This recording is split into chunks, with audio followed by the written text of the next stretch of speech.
जो बात अब कही गई, रवि भाई ने कही कि जांच होगी तब देखेंगे, ये फिर छूट धर्मेंद्र प्रधान के लिए भी होनी चाहिए थी। नपना दो नहीं रहेंगे कि हमारा वाला गुड्डू दूध रोटी खाएगा, तुम्हारा वाला नमक रोटी खाएगा, ये नहीं चलेगा। या तो दोनों नमक रोटी खाएं या दोनों दूध रोटी खाएं। बोले धर्मेंद्र प्रधान को फांसी दो, अच्छा, अब बोले हमारा मंत्री अमर रहे, उसको कुछ नहीं होगा, ये नहीं चलेगा। ये थेतरा ही बंद कर दो यार, ये सबसे बड़ा वितृष्णा होती है। अशोक जी, एक नई बात मेरे जहन में आई, आपसे भी पूछता हूं, अश्विनी जी से भी पूछूंगा। दहेज लेना और देना दोनों अपराध हैं, रिश्वत देना और लेना दोनों अपराध हैं, है ना? हाँ तो बोलो महाराज। वैसे ही ये पेपर लीक जो है, ये निर्वात में तो होता नहीं कि मान लीजिए अशोक यादव का मन कर जाए कि मैं पेपर लीक करूंगा, हाइपोथेटिकल बात कह रहा हूं क्या, तो किसी को बेचेंगे ना तब ना लीक होगा पेपर, किसी को बेचेंगे तभी ना, तो कोई खरीदेगा, राइट? ऐसा कानून क्यों नहीं आया, या ऐसे कानून की, ये अश्विनी जी से पूछूंगा क्या ऐसा कानून क्यों नहीं, आपसे पूछता हूं, आपकी पार्टी ने ये मांग क्यों नहीं की कि लीक्ड पेपर को खरीदने वाले भी पेपर लीक जितना ही दोषी पाए जाए, माने जाए, और उनके ऊपर भी वही जुर्माना और वही सजा आयत हो? क्यों नहीं हो? क्यों नहीं हो? मान लीजिए आज लोग खरीदना बंद कर दे पेपर, तो कौन बुड़बक है जो ये काम करेगा? पॉकेटमारी कर लेगा, मोबाइल चोरी कर लेगा, लेकिन पेपर में तो नहीं जाएगा ना। खरीदार है नहीं 10 करोड़ का दंड। ये क्यों नहीं रखा हमने अशोक जी? कोई तो खरीदते हैं, हिंदुस्तान के लोग खरीदते हैं। ये 20 लाख 10 लाख रुपया बच्चे तो नहीं दे सकते, स्वाभाविक है उनके माता पिता देते हैं। बच्चे हम मान भी लें छोटे हैं, कम समझदार हैं, हालांकि हमने जो जंतर मंतर पर समझदारी देखी है, उसके बाद मैं ये कहने की गलती नहीं करूंगा कि छोटे हैं, ना ना। मेरा प्रश्न सिर्फ वही कि जिन लोगों ने पेपर लिया अवैध रास्तों से, उनके विरुद्ध कार्रवाई क्यों नहीं? अशोक जी, बड़ा वैलिड प्रश्न है जी। देखिए अमिताभ जी, जिन्होंने पेपर खरीदा, आपने सही कहा, जिन्होंने पेपर खरीदा उनके खिलाफ कार्रवाई क्यों नहीं, ये सवाल आपका जायज है। लेकिन अगर जिन्होंने बेचा वो कैसे बच जा रहे हैं? अभी यहाँ पे मैंने इसकी तो पूरी लड़ाई लेते कोई, फिर अब आप घुमा रहे। मैंने इसकी तो लड़ाई लड़ी नहीं। अवैध देसी तमंचा जिसके पास बरामद होता, पहले 4 लात मार के उसको जेल भेजते, फिर उससे पूछते कि ये लाया कहां से था, तब वो बताता कि वो जो पप्पू प्लम्बर है उसके यहां से लाए थे। ये नियम चल रहा है ना दुनिया में सब जगह जी। यहां जिन जिन के मोबाइल पर गया, जिनने 10-10 लाख में पर्चा खरीदा, वो सब मूछे ऐंठ रहे। ये क्या अपराध है यार, क्या है? वेश्यावृत्ति में दोनों जेल जाते हैं कि नहीं जाते हैं अशोक जी? जाते हैं ना। मैंने 10 कानूनों को उदाहरण दे दिए। इसी में यह है कि कानून के साथ दुष्कर्म करने वाले लोग बरी हो जाएं। कानून के साथ दुष्कर्म है ये भी। अगर वो राष्ट्रद्रोह है तो ये कानून के साथ दुष्कर्म है कि हमारा लड़का है गधा लेकिन डॉक्टर बन जाए, बोले ले 20 लाख भेज दिए, लाओ पर्चा। अशोक जी, अमिताभ जी देखिए, पेपर लीक कराने वाले, पेपर लीक कराने में सहयोग देने वाले, या पेपर लीक करने में मोबाइल से इस तरह से उसको वायरल कराने वाले, ये पूरा जितना नेटवर्क है, ये सब कानून के दायरे में। आपसे मैंने इस पर सवाल ही नहीं पूछा। मैंने पूछा जो एंड यूजर है पर्चे का, उसके ऊपर सावन में बेलपत्री चढ़ाएं और जलाभिषेक करें उसका।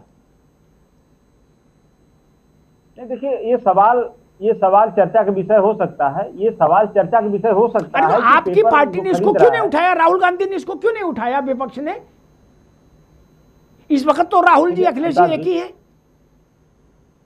बिल्कुल, देखिए विपक्ष तो लगातार सवाल उठा रहा है अमिताभ जी, लेकिन ये गूंगी बहरी सरकार कहां सुनती है? आप बताइए कि विपक्ष ने ये मुद्दा नहीं उठा। अमिताभ जी, विपक्ष ने आज भी सवाल उठाया कि हमारे मासूम छात्रों के ऊपर पैलेट गन चलाने वाले, AK-47 चलाने वाले छात्राओं के साथ, मतलब उनके प्राइवेट पार्ट पे हमले करने वाले लोगों के लिए जिम्मेदार गृह मंत्री इस्तीफा क्यों नहीं दे रहे हैं?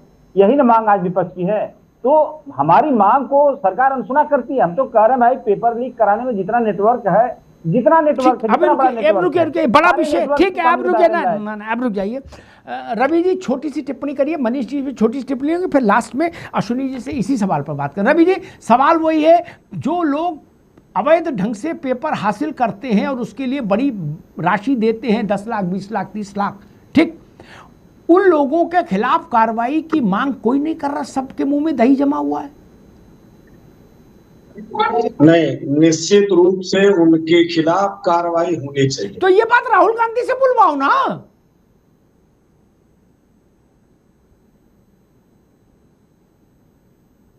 राहुल जी बोले, सारी बातें वो बोल रहे और ये बात रवि जी से बुलवाएंगे तो कैसी बात बनेगी? होता ही तब है जब अपराध को बढ़ावा दिया जाता है, और ये जितने लोग अपराध को बढ़ावा दिए हैं, जब तक ये पुलिस से नहीं आगे कन्विक्टेड नहीं होंगे, तब तक ये अपराध बंद नहीं होने वाला है। अभी मौजूद प्रश्न आपने किया कि दहेज में लेना और देना दोनों अपराध है, तो पेपर लीक करना और लीक कराने का मात्र तैयार करना दोनों अपराध है। ये बच्चे 20 लाख 50 लाख नहीं लाए, ये माँ बाप लाए कि अपने अयोग्य पुत्र को डॉक्टर बनाए कि पेट में कैंची छोड़ो। ये वही लोग हैं जो पेट में कैंची छोड़ेंगे, दाहिना हाथ टूटेगा, बाएं हाथ पर असर मानेंगे, वायरस से बीमारी होगी, बैक्टीरिया दवा खिलाएंगे, एंटीबायोटिक, ये वही लोग हैं। तो आप डॉक्टर उसको बनाइए जो डॉक्टर बन। ठीक बात, ठीक बात। मनीष गुप्ता, यही प्रश्न भाई, यही बहुत फोकस्ड प्रश्न, शार्प प्रश्न। जो लोग पर्चा खरीदते हैं, एक सुन तो लो बाबू, जो लोग पर्चा खरीदते हैं उनके खिलाफ कठोरतम दंड विधान हो, इसकी मांग ना पक्ष ने की, ना विपक्ष ने की, ना आपने की। क्यों? जब तक खरीदने वाले रहेंगे, कोई बाई का लाल पेपर लीकेज बंद नहीं कर सकता। लिखिए मेरी बात, 100 कानून ले आइए, 100 ड्रामा और कर लीजिए, होना जाना कुछ नहीं।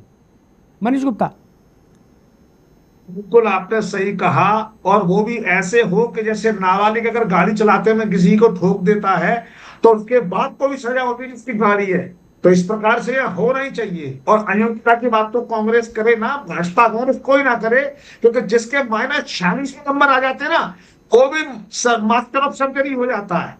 तो हमें बहुत सारे प्रश्नों के आंसर देने हैं। फिलहाल आपका ये प्रश्न निश्चित रूप से संसद तक पहुंचना चाहिए, मोदी जी तक पहुंचना चाहिए कि प्रोविजन ये भी हो कि जिसने लेना लिए हो, पैसे दिए हो, फैसिलिटेट क्या हो, इन सबको भी उसी के बराबर जुर्माना, दंड, सजा मिले।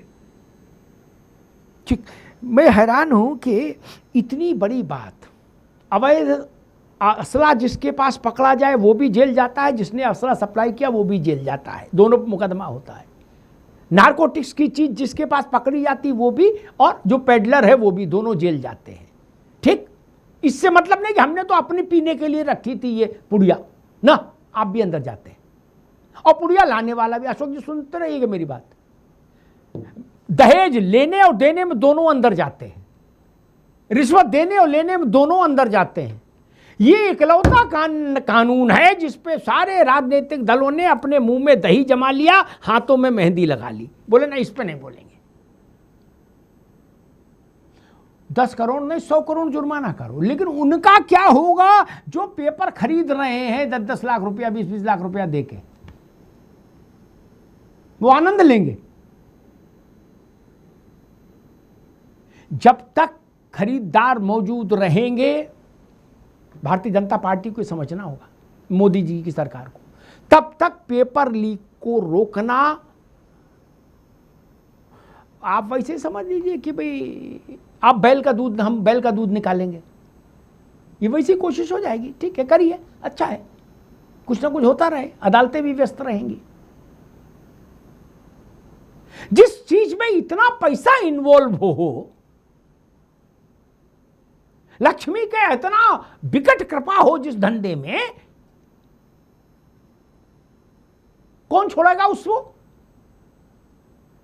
और अभियोजन की स्थिति देश में सबको पता ही है, वो जानते हैं कि क्या हो जाएगा, जमानत तो हो ही जाएगी। जब वकील साहब ही नहीं आएंगे आप एक बात बताइए, जब तेलगी पकड़ा गया, उसने स्टाम्प पेपर नकली छाप दिए थे। मनीष गुप्ता सुन लो, आप कई बार भटक जाते हो। तो उसने स्टाम्प पेपर नकली छाप दिए, पूरे देश भर में सप्लाई कर दिए। सीबीआई के जो लोग थे, अश्विनी जी, वो भी उसके चरणों में बैठे, मनीष गुप्ता के, अरे तेलगी के। बोले गुरु हमें आप ये बताओ, आपने ये मंत्र सीखा कहां से? उसने कहा मंत्र कुछ नहीं मेरे बच्चों, कोई मंत्र नहीं। जिसकी कीमत 1000 रुपए थी उसको 5000 मुंह पे मारे, वो तो घर आके नकली स्टाम्प पेपर ले जाने लगा। बोला तेलगी भैया आपको मेरी कसम अब की बढ़ा दो, अब 10,000 के दो। क्या? और साथ में 4 और लाता था। कहता गुड्डू चलो तुम्हें मिलवाएं भैया से। सीबीआई के जांच अभियोजन पक्ष के लोगों ने उसकी चरण रज ली, कही हे प्रभु आपने हमारे ज्ञान चक्षु खोले। बोले कोई रॉकेट साइंस थोड़ी ना है। जो स्टाम्प वेंडर जिसकी हैसियत 1000 रुपए की, उसको 5000 दिए मैंने। उसने कहा मैं आज से कसम खाता हूं तुलसी का पत्ता हाथ में रख के गंगा जल में केवल नकली स्टाम्प ही बेचूंगा, असली बेचूंगा ही नहीं। पूरे देश में कहा गया था कि इतना बड़ा घोटाला आज तक कभी नहीं हुआ भारत में। क्या हुआ उसका? तेलगी तो मर गया, लेकिन घोटाले का क्या हुआ? कोई खबर आई किसी के पास? मनीष जी आपके पास कहीं कोई खबर आई हो इंटरनेट पे? नहीं ना। किसी ने चर्चा की पक्ष विपक्ष के आदमी ने? कभी पार्लियामेंट जाम हुई कभी? नहीं ना। लाखों करोड़ का घपला था, कोई नहीं बोला, ना इधर वाले, ना भैया, ना बहन जी। खैर अश्विनी शाही जी, मेरा प्रश्न सिर्फ इतना है कि जो लोग लीक्ड पेपर खरीदते हैं और उसके लिए लाट टपकाते घूमते हैं, रात के अंधेरों में जंगल में भी चले जाते हैं बैग लेके पैसे का, क्योंकि पैसा तो फिजिकल ट्रांसफर होता है, ठीक ना, बैंक में तो कोई लेता नहीं, पेपर मोबाइल पर आ जाता है। यही नहीं गणित।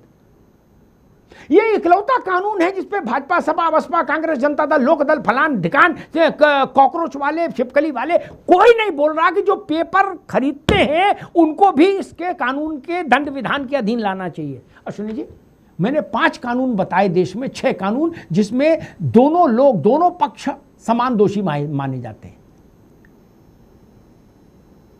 अवैध असलहा, नारकोटिक्स, रिश्वत, दहेज, इन सब में लेने देने वाले दोनों दोषी। इसमें एक को क्यों छोड़ दिया? आज भी जो नया कानून आया है इतने डोल ड्रम के साथ, इसमें भी इसका कोई जिक्र नहीं किया, क्यों? नहीं अमिताभ जी, जो ये पीछे जो कानून था है, जो पिछला, आज तो संशोधन जो इसमें हो रहा है, पिछले कानून में इसमें भी वही सजा है जो पेपर लीक करने वाले की सजा है, वही सजा खरीदने वाले की पकड़े जाने पर है। अश्विनी जी आज कानून में है। एक मिनट दादा, एक मिनट, आज तक मुझे एक बता दो, किसी मोहल्ले में भी किसी जिसने पेपर खरीदा हो उसके यहाँ होमगार्ड भी गया हो, बता दो। वो देखिए, मैंने लाइन आखिरी आपने कहा नहीं, पकड़े जाने पर उसके खिलाफ भी है, लेकिन इसमें एक चीज और बढ़ाया गया है कि अगर कोचिंग सेंटर वाला पेपर लीक कराते हुए पकड़ा गया तो उसके लिए इस कानून में स्थान दिया गया है। मुझे एक बात कहनी है सिर्फ जी, हिंदुस्तान में, और आप शायद इसको बहुत अच्छी तरीके से जानते हैं, हिंदुस्तान में सबसे बड़ा नकल माफिया स्वर्गीय मुलायम सिंह यादव जी थे। उन्होंने किताब दे दिया कि भैया नकल करो, कल्याण सिंह जी आए, राजनाथ सिंह जी आए, उसमें कानून बना दिया। आरोप लगाना गलत इन लोगों ने अपने घोषणा पत्र में शामिल किया उसको कि जैसे ही हमारी सरकार आएगी इस तरह का बयान देना कानून को रद्द कर देंगे। अगर अपराधी का नाम और इन्होंने रद्द भी किया, उत्तर प्रदेश का सबसे बड़ा, और इन्होंने रद्द भी किया उसको, जिसमें हमारी सरकार भी चली गई थी उस कानून में। अशोक भाई, आप लोग जरा डिमांड करिए कि माननीय मुलायम सिंह यादव जी ने ये नकल विरोधी कानून का समर्थन क्यों किया? नकल क्यों? किताब से नकल करिए, उत्तर प्रदेश का किताब से नकल करिए, कहा था ना। और हम लोग माननीय कल्याण सिंह जी ने, माननीय राजनाथ जी ने उसमें एक नया कानून बनाया, तो आप लोगों ने संकल्प पत्र में लिख दिया कि हम हटाएंगे इसको, और हटा जिस सरकार का मुखिया, जिस सरकार के मुखिया के ऊपर इतने क्रिमिनल चार्जेस रहे हो, आप उसको क्या कर सकते हैं? बताइए, कोई शब्द है आपके पास? भाई मैं नहीं तो शब्द है। कानून बनाया सरकार के हमने, मुखिया के हमारी पास इतने सरकार गिरी क्रिमिनल उस चार्जेस पर, रहे हो, इतना हमारी क्रिमिनल सरकार हिस्ट्री गिरी। रहे, उसको क्या कहेंगे आप? लेकिन उसको आप क्या उसको कहेंगे मानने आप? को तैयार कोई नहीं शब्द है। है आपके पास? और कोई शब्द है आपके छोड़कर पास? पूरी समाजवादी कोई पार्टी, शब्द है आपके धर्मेंद्र पास? प्रधान जिस इस्तीफा सरकार दी, के मुखिया के ऊपर इतने वो क्रिमिनल चार्जेस हैं, उसको क्या कहेंगे झारखंड आप? वाले का उसके लिए इस्तीफा क्या नहीं शब्द होना है आपके चाहिए, पास? कर्नाटक वाले नेताजी को नहीं आपने इस मानेंगे। तरह का अमिताभ शब्दों जी ने से कहा आपसे, नवाजा है, मुझे लगता है लेकिन बहुत ही इसका गलत बात है निरसन असली भाई। आपको करना इस चाहिए तरह का कि इस बयान देश का किसी के सब लिए नहीं देना चाहिए। माफिया अभी अगर मैं मुलायम मोदी जी सिंह के यादव पलट जी। के कह दूं, जो बात ठीक है, जो मैं गुजरात दोनों में दंगा मित्रों को उनके रोकूंगा, राज में अश्विनी हुआ, भाई को भी, अशोक जी को भी, दोनों मित्रों को रोकूंगा।